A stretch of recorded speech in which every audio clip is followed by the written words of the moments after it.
দর্শক, ওসমান হাদির খুনিদের গ্রেপ্তার আর বিচারের দাবিতে বিক্ষোভ হচ্ছে রাজধানীর শাহবাগে।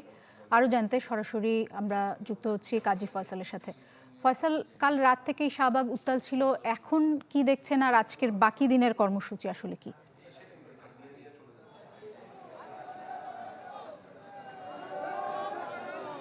এখনো সে আগে অবস্থা, শাহবাগ উত্তাল রয়েছে।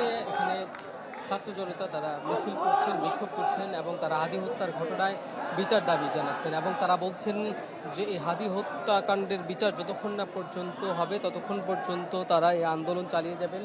এবং গত রাত থেকে, যেহেতু গতকাল রাতেই 10:45টার দিকে ওসমান হাদিকে মৃত ঘোষণা করা হয়, সিঙ্গাপুর হাসপাতালে চিকিৎসাধীন অবস্থায় তিনি ছিলেন এবং পরেই কিন্তু সারা দেশ উত্তাল হয়ে ওঠে এবং আসলে সারা দেশেই মানুষ এখানে তারা সহমর্মিতা জানান এবং তারা এই হত্যাকাণ্ডের ঘটনার প্রতিবাদ জানাচ্ছেন এবং তারা সড়কে নেমে এসেছেন।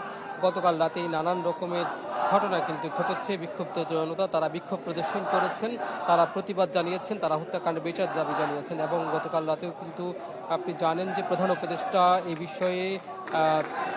বিষয়ে কথা বলেছেন, গণমাধ্যমে তিনি সামনে এসেছেন, জনতার উদ্দেশ্যে তিনি ভাষণ দিয়েছেন এবং তিনি বলেছেন শনিবার furniture just smarter JMG furniture রাষ্ট্রীয় শোক তিনি ঘোষণা করেছেন।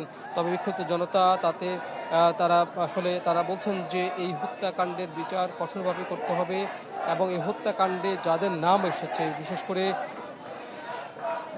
করে ছাত্রলীগের যে কর্মী ফয়সাল করিম, তার নাম এসেছে। ফয়সাল করিমের সাথে আলমগীর সহ অন্য যারা এই হত্যাকাণ্ডে প্রত্যক্ষভাবে ছিল এবং পরোক্ষভাবে যারা ছিল, নেপথ্যে যারা ছিল, তাদের সকলের বিচার দাবি করেছেন এবং তারা বলছেন যে এই হত্যাকাণ্ডে ফয়সাল করিম সহ যারা ভারতে পালিয়ে গিয়েছে তারা কিভাবে গেল, এখানে প্রশাসনের এবং গোয়েন্দা সংস্থাগুলোর ব্যর্থতা রয়েছে বলে তারা অভিযোগ করছেন এবং তারা বলছেন যে এই কাণ্ডে যাদের গাফিলতি রয়েছে তাদেরকে অবশ্যই দায় নিতে হবে এবং তাদেরকে আইনের আওতায় আনতে হবে। প্রত্যেককে, কাউকে ছাড় না দেওয়ার ঘোষণা তারা দিয়েছেন এবং তারা বলছেন যে এই ঘটনার যদি তারা যে দাবি জানাচ্ছেন বিচার সহ অন্য যেসব দাবি রয়েছে, স্বরাষ্ট্র উপদেষ্টার পদত্যাগও তারা দাবি করছেন। তারা বলছেন এইসব দাবিগুলো যদি না মানা হয় তারা রাজপথ ছাড়বেন না, তারা এই বিক্ষোভ সমাবেশ ক্রমেই আরও কঠোর অবস্থানে যাবেন।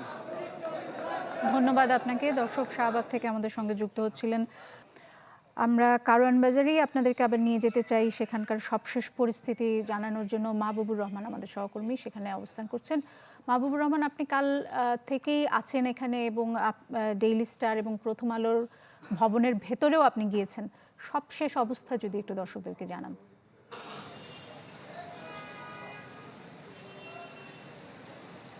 দেখুন, কিছুক্ষণ আগে এখানে নাগরিক কোয়ালিশনের পক্ষ থেকে এসেছিলেন। তারা ডেইলি স্টারের যে ক্ষতিগ্রস্ত ভবন, আগুনে পোড়া যে ভবন, সেটি তারা পরিদর্শন করেছেন এবং তারা পরিদর্শন করার শেষে নিচে এসে তারা কিন্তু গণমাধ্যমের সাথে কথা বলেছেন। তারা প্রতিবাদ জারি রাখতে বলেছেন সবসময়। হাদি হত্যাকাণ্ডের যে ঘটনা, এটির প্রতিবাদ তারাও করেছেন এবং তারাও এটির বিচার চান এবং তারা বলছেন যে আসলে প্রতিবাদের মতোই, কিন্তু সেখানে যেন হিংসার কোনো স্থান না পায় সেই আহ্বান তারা জানিয়েছেন, এমন অনুরোধ তারা কিন্তু করেছেন। এবং সামনে যেহেতু নির্বাচন, দেশের আইন শৃঙ্খলা পরিস্থিতি বজায় রাখতেও সরকারকে তারা আহ্বান জানিয়েছেন। এবং এই মুহূর্তে ডেইলি স্টারের যে ভবন, আসলে আমরা এটির সামনে দাঁড়িয়ে আছি। এখানে আইন শৃঙ্খলা বাহিনীর সদস্যরা রয়েছেন, তারা এটি নিরাপত্তা বিধানের জন্য কিন্তু তারা এখানে রয়েছেন এবং এটিকে ক্রাইম সিন ঘোষণা করা হয়েছে এবং সেই সাইন এখানে লাগিয়ে দেওয়া হয়েছে। এবং সকালে আমরা দেখাচ্ছিলাম যে প্রথম আলোর যে ভবনটি, সেই ভবনটি আমরা দেখিয়েছি, সেখানেও কিন্তু এই ডেইলি স্টারের মতো একই অবস্থা, অগ্নিসংযোগ এবং ভাঙচুরের কারণে।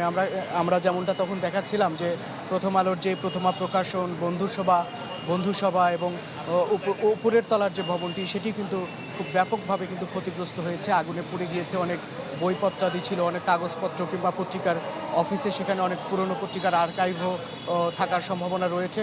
এবং এই মুহূর্তে ডেইলি স্টারের যে জায়গাটি দেখাচ্ছি, এটি আসলে ডেইলি স্টারের যে ভবন, সেটির প্রবেশ মুখ এবং এখানকার এই ভবনের সামনে কিন্তু অনেক নান্দনিক ছিল, কিন্তু সেগুলো এখন পুরে সব কিছুর রং আসলে এক রং হয়ে গেছে, প্রায় কালো রঙের হয়ে গেছে। এবং এখানকার যে গ্লাসগুলো রয়েছে, খুব স্বচ্ছ কাঁচের গ্লাসগুলো রয়েছে, সেগুলো ভেঙে ফেলা হয়েছে এবং নিচের দিকে আমরা আগুনের এবং ভাঙচুরের কিছু ধ্বংসস্তূপ আমরা এখানে পড়ে থাকতে দেখছি। এবং আমরা এই ডেইলি স্টার এবং প্রথম আলোর যে অগ্নিসংযোগ এবং ভাঙচুরের ঘটনার যে সকাল থেকে যা দেখাচ্ছিলাম এবং এটির সর্বশেষ এই মুহূর্তের যেটি দেখাচ্ছে, এখানে আইনশৃঙ্খলা বাহিনী অবস্থান করছেন এবং কিছুক্ষণ আগেও কিন্তু নাগরিক কোয়ালিশনের সদস্যরা পক্ষ থেকে এখানে পরিদর্শন করেছেন এবং তারা কিন্তু সবাইকে শান্তিপূর্ণভাবে সহাবস্থান বজায় রাখার জন্য কিন্তু আহ্বান জানিয়েছেন।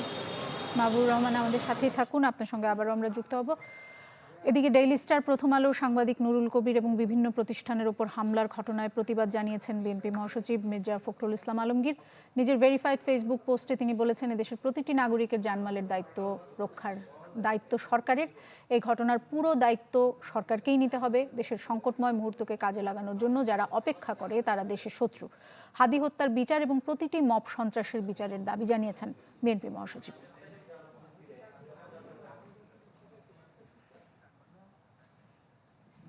দর্শক, গেল রাতে আবারও ভাঙচুর করা হয়েছে ধানমন্ডি 32-এ। সেখানকার সবশেষ অবস্থা আপনাদেরকে জানাতে চাই। আমাদের সঙ্গে সরাসরি যুক্ত হচ্ছেন আশরাফুল আলম আকাশ।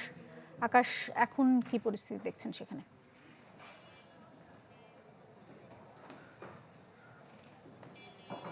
দোলা, এই পর্যন্ত বলা যায় 5 আগস্টের পর থেকে বেশ কয়েকবার কিন্তু ধানমন্ডি 32 ভাঙচুর করা হয়েছে। যে দেয়ালটি এখন দেখছেন, সেই দেয়ালটি মূলত ভাঙার যে প্রক্রিয়া সেটি কিন্তু এখন চলছে। আমরা সকাল 7টার পর থেকে এই অবস্থায় দেখে আসছি। এখানে কিছুক্ষণ আগে একটি বড় মিছিল নিয়ে বিক্ষুব্ধরা এসেছিলেন। তারা কিন্তু এসে তাদের একটি বড় দল সেখানে বড় বড় হাতুড়ি নিয়ে মূলত যে দেয়ালগুলো আছে অবশিষ্ট, সেগুলো কিন্তু ভাঙার যে প্রক্রিয়া সেটি কিন্তু তারা চালিয়ে যাচ্ছেন। বলা যায় কিছুক্ষণ পরপর এখানে বেশ কিছু মানুষজন আসছেন, এসে কিন্তু এরপর তারা যে ভাঙ্গা এবং তাদের যে দাবি দাওয়া, তাদের যে ক্ষোভ, সেগুলো কিন্তু এখানে এসে প্রকাশ করছেন। আমরা তাদের বেশ কয়েকজনের সাথে কথা বলেছিলাম। তারা বলেছে যতক্ষণ পর্যন্ত হাদির যারা হত্যাকারী তাদেরকে যতক্ষণ পর্যন্ত দেশে ফিরিয়ে এনে তাদের শাস্তির আওতায় আনা হচ্ছে, ততক্ষণ পর্যন্ত তারা তাদের যে আন্দোলন সেগুলো চালিয়ে যাবে। আর একই অবস্থা কিছুক্ষণ আগে আমরা ছায়ানটেও দেখে এসেছিলাম। সেখানে কিন্তু গতকাল রাতে ভাঙচুর এবং লুটপাট চালানো হয়েছিল। একই অবস্থায় এখানেও আমরা দেখছি যে এখানে যে ভাঙচুরের যে কার্যক্রম সেটি চালানো হচ্ছে। এখানে আইন শৃঙ্খলা রক্ষাকারী বাহিনীর কোনো উপস্থিতি কিন্তু আজকে আমরা দেখতে পাচ্ছি না। তবে এখন দেখা যাচ্ছে যারা আছে তারা কিন্তু কিছুক্ষণ পরপর স্লোগান দিচ্ছেন এবং তাদের যে কার্যক্রম সেটি কিন্তু তারা চালিয়ে যাচ্ছেন। বলা যায় এখানে বিভিন্ন উৎসুক জনতারাও আছেন, তারা বিভিন্ন জায়গা থেকে আসছেন দেখার জন্য কি হচ্ছে চারপাশে। প্রত্যেকের মধ্যে এক ধরনের আসলে চাপা উত্তেজনা কাজ করছে। যারা এই রাস্তা দিয়ে নিয়মিত যাতায়াত করেন তারাও কিন্তু তাদের যে ভাব সেটি কিন্তু আমাদের সাথে প্রকাশ করেছেন। তবে যদি বলে রাখি, এই যে ভাঙচুরের যে ঘটনাগুলো দেখছেন এগুলো কিন্তু নতুন কিছু নয়। যখনই কোনো ধরনের একটি বিশৃঙ্খল পরিবেশ তৈরি হয় তখনই কিন্তু আমরা দেখতে পাই এই ধরনের আসলে পরিবেশগুলো তৈরি হয়। তবে আজকে যে বিষয়টি দেখছি, এর আগের বার যখন আসলে এই ধানমন্ডি 32 ভাঙার বিষয়টি এসেছিল তখন কিন্তু পুলিশ তাদের বাধা দিয়েছিল। এবার কিন্তু সেই বাধা দেওয়া হচ্ছে না। এবার তারা যারা আসছেন তারা কিন্তু তাদের যে কার্যক্রম সেটি কিন্তু করে যাচ্ছেন। দোলা, আইন শৃঙ্খলা রক্ষাকারী বাহিনীর সদস্যদের দেখতে পাচ্ছেন না। আশরাফুল আলম আকাশ আমাদের সঙ্গে যুক্ত হয়েছিলেন ধানমন্ডি 32 থেকে।